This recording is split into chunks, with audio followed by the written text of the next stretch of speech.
একদম সত্যি কথা বলি, খেলাটা যখন আসলে অতিরিক্ত সময় গিয়েছে তখন আমার কাছে মনে হচ্ছিল 2022 বিশ্বকাপের ফাইনাল দেখছি, মুখোমুখি আর্জেন্টিনা এবং ফ্রান্স। ঠিক সেই রকম রুদ্ধশ্বাস এক পরিস্থিতি। কে বলবে যে রাউন্ড অফ 32 এর ম্যাচে ডিফেন্ডিং চ্যাম্পিয়ন আর্জেন্টিনা খেলছে র্যাঙ্কিংয়ে আর্জেন্টিনার থেকে বহু বহু বহু পিছিয়ে থাকা কাবো ভার্দের এগেনস্টে। Hats off to Cabo Verde, তারা দুর্দান্ত ফুটবল খেলেছে through out the world cup এবং গ্রুপ পর্বে তারা 3টা ম্যাচে 3টাতেই ড্র করেছিল। স্পেনের সাথে গোল নীল ড্র, সৌদি আরবের সাথে গোল নীল ড্র এবং ইউরুগুয়ের বিপক্ষে তারা 2-2 গোলে ড্র করে এবং তারা গ্রুপ রানার্স আপ হিসেবে উঠে আসে রাউন্ড অফ 32-তে। এবং আর্জেন্টিনাকে সত্যিকার অর্থে কঠিন পরীক্ষায় তারা প্রতি মুহূর্তে ফেলেছে। আর্জেন্টিনা গোল করেছে, সেই গোল তারা শোধ দিয়েছে। নেভার গিভ আপ অ্যাটিটিউডে তারা আসলে পুরো ম্যাচটা খেলেছে। প্রথম যে গোলটা সেটা লিওনেল মেসির ম্যাজিক ছিল এবং সেই গোলটা লিওনেল মেসি করলেন ম্যাচের 29 মিনিটে। বিশ্বকাপে টানা 8 ম্যাচে গোল করার রেকর্ড তিনি গড়লেন, নিজের রেকর্ড তিনি আসলে নিজেই ভাঙছেন এবং গোলটা মূলত তিনি করেছেন লিসেন্দ্রো মার্টিনেজের অসাধারণ এক ক্রসের থেকে। তো লিসেন্দ্রো মার্টিনেজ এই ম্যাচে আমার কাছে মনে হয়েছে তার বেস্ট পারফরমেন্স দিয়েছেন। শুধুমাত্র যে ডিফেন্স সামলেছেন তা না, তিনি আসলে একটা গোল তো অ্যাসিস্ট করেছেন এবং এর পরের গোলটা তার, অর্থাৎ 92 মিনিটে যখন অতিরিক্ত সময়ে খেলা চলে গেল তখন লিসেন্দ্রো মার্টিনেজ যে গোলটা করেছেন সেটাও সুপার গোল, দেখার মতো গোল, কোনো সন্দেহ এ ব্যাপারে নাই।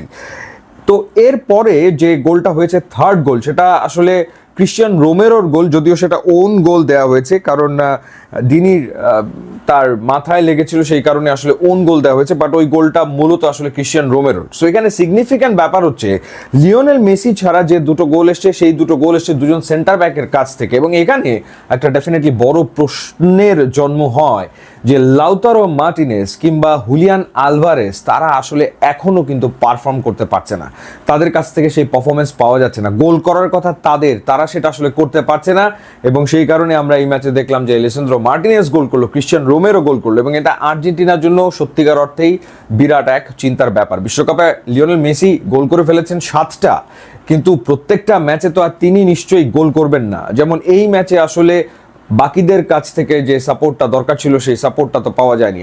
আলভারেজকে যখন নামানো হয়েছে, আলভারেজের কোনো মুভ সেরকমভাবে আসলে ছিল না বা কোনো থ্রেট তিনি তৈরি করতে পারেননি। এর আগে লাউতারো মার্টিনেজ যতক্ষণ মাঠে ছিলেন তিনিও আসলে কোনো থ্রেট তৈরি করতে পারেননি। এবং আলমাডার পারফরমেন্স, প্রত্যেকটা ম্যাচে স্টার্টিং লাইন আপে আলমাডাকে রাখা হচ্ছে, কিন্তু আলমাডার পারফরমেন্স 4টা ম্যাচে খুবই পোর, রাইট? সো বাদিকটাতে যেখানে ডি মারিয়া খেলতো সেই জায়গাটাতে আলমাডা খেলছেন এবং ওখানে আসলে আর্জেন্টিনার পারফরমেন্স খুব একটা ভালো হচ্ছে না, সেই ব্যাপারটাই আমরা লক্ষ্য করছি এবং আলমাডাকে এই কারণে কিন্তু স্কালোনি একটা সময় পর তুলে নিয়েছেন। কেপ ভার্দের গোলগুলোর কথা যদি বলি, স্পেশালি যে সেকেন্ড গোলটা, লোপেজ যে গোলটা করলেন, ওয়াও! মাঠে নেমে ইয়াংস্টার যে গোলটা করেছেন, যে অ্যাঙ্গেলে শট নিয়ে তিনি আসলে এমিলিয়ানো মার্টিনেজকে বিট করেছেন, এক কথায় অসাধারণ। এবং ফ্রি কিক থেকে তিনি তো আরও একটা গোল প্রায় পেয়ে গিয়েছিলেন, এমিলিয়ানো মার্টিনেজ দারুণ দক্ষতায় সেটা তিনি ঠেকিয়েছেন। পরে এমিলিয়ানো মার্টিনেজ আরও একটা গোল ঠেকিয়েছেন, না হলে আবার স্কোর লাইন আসলে 3-3 হয়ে যায় এবং খেলা চলে যেত আসলে টাই ব্রেকারে। সো এমিলিয়ানো মার্টিনেজ দুর্দান্ত পারফর্ম করেছেন। যেই জায়গাগুলোতে আমার মনে হয় যে আর্জেন্টিনা প্রবলেম ফেস করছে সেটা হচ্ছে, আপনি পুরো ম্যাচে খেয়াল করে দেখবেন বা পুরো ওয়ার্ল্ড কাপে খেয়াল করে দেখবেন, আর্জেন্টিনা আসলে 2 উইং থেকে ডিবক্সে ক্রস করছে না, মানে উইং প্লে আর্জেন্টিনা সত্যিকার অর্থে নাই বললেই চলে। সো সব ম্যাচে তো ডেফিনেটলি লিওনেল মেসি বল নিয়ে ভেতরে ঢুকবেন এমনটা কিন্তু হবে না। সো ডেফিনেটলি উইঙ্গারের প্রয়োজন পড়ে, উইং প্লের প্রয়োজন পড়ে, উইং থেকে ডিবক্সের ভেতরে ক্রস আসার প্রয়োজন পড়ে, যেমন কর্নার থেকে ক্রিশ্চিয়ানো রোমেরো যে হেডটা করেছিল। সো ওই রকম ডিবক্সের ভেতরে তো আসলে ক্রস আসতে হবে, সেই ব্যাপারটা ঘটছে না এবং উইংয়ে ডেফিনেটলি আর্জেন্টিনার এই উইকনেস ভোগাতে পারে, কোনো সন্দেহ এ ব্যাপারে নাই। এবং এই ক্ষেত্রে এনজো ফার্নান্দেজের যে পারফরমেন্স এখন পর্যন্ত ওয়ার্ল্ড কাপে আমরা দেখছি, সেটাও আসলে খুব যে ভালো হচ্ছে ব্যাপারটা আসলে তা না। এনজো ফার্নান্দেজ তিনি পরিশ্রম করছেন, ডেফিনেটলি হার্ড ওয়ার্ক করছেন, ট্র্যাক ব্যাক করছেন প্রচুর, ডিফেন্সকে হেল্প করছেন প্রচুর, কিন্তু একটা শটই তিনি নিয়েছিলেন যে শটটা আসলে ভজিনা ঠেকিয়ে দিয়েছে, এছাড়া আর কোনো শট এনজো ফার্নান্দেসের ছিল না। ম্যাক অ্যালিস্টার তিনি ডেফিনেটলি ফরওয়ার্ড লাইনকে বল পাস দিয়েছেন, কিন্তু ম্যাক অ্যালিস্টার তিনি নিজে কোনো সেরকমভাবে থ্রু পাস বাড়াতে পারেননি কিংবা তিনি নিজে অন টার্গেট কোনো শট যে নেবেন সেরকম শট আসলে নিতে পারেননি। এবং একই সাথে ডি পল, তাকে তো স্লো মনেই হচ্ছে, ইনজুরি এই টিমের একটা বড় কনসার্ন।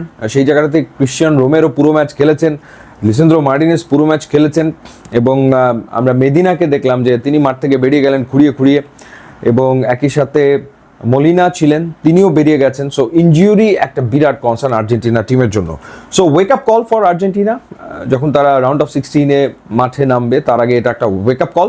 এখন দেখার ব্যাপার যে স্কালোনি কিভাবে করে এই ম্যাচ থেকে যে লার্নিং, শিক্ষা, যে ভুলগুলো আর্জেন্টিনা করেছে সেগুলো আসলে স্কালোনি কিভাবে শুধরে নেন।